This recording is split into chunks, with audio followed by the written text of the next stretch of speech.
সুন্দরী ফুল সুন্দরী ফল, মিঠা নদীর পানি, খোদা তোমার মেহেরবানি।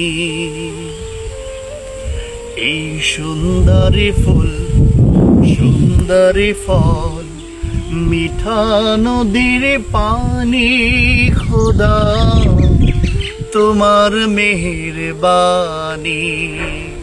প্রিয় বন্ধুরা, ঠিক সুন্দর জায়গাতে দাঁড়িয়ে আছি।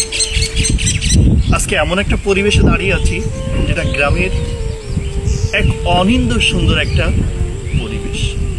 আর এই পরিবেশে আমরা বেড়ে উঠেছি, আলহামদুলিল্লাহ। যখন গ্রামে আসি মনে পড়ে যায় ছোটবেলার সেই কথাগুলো, এবং পেছনের কিছু কথাগুলো মনে পড়ে যায়।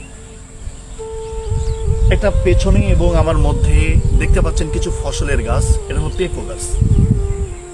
শহরের মানুষ পেঁপোকে খুব ভালোবাসে, আর এই পেঁপোটা এতটাই সুস্বাদু খেতে সবাই ভালোবাসে।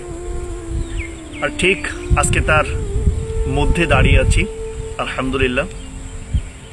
এই পেঁপো গাছ যত্নে নিপুণ হাতে যিনি লালন পালন করেন, যিনি যত্ন নেন, তিনি আর কেউ না, তিনি আমার জন্মদাতা পিতা।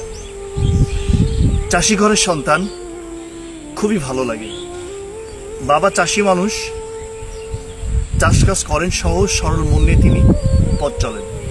আর সেই পথ চলার মধ্য দিয়ে আমাদেরও বেড়ে ওঠা।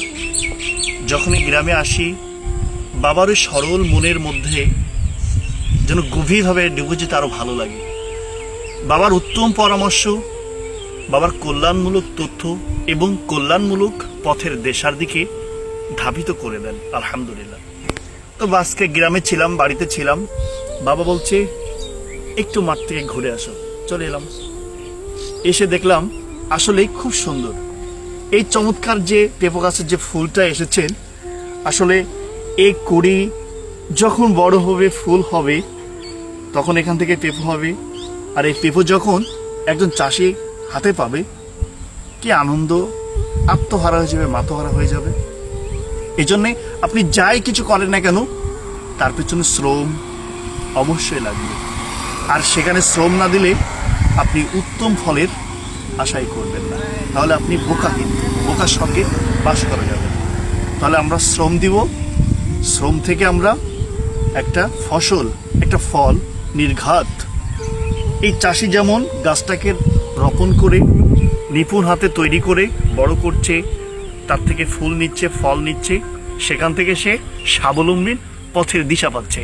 এজন্য আমরাও আমাদের জায়গা থেকে স্বাবলম্বী হওয়ার জন্য সর্বোচ্চ চেষ্টা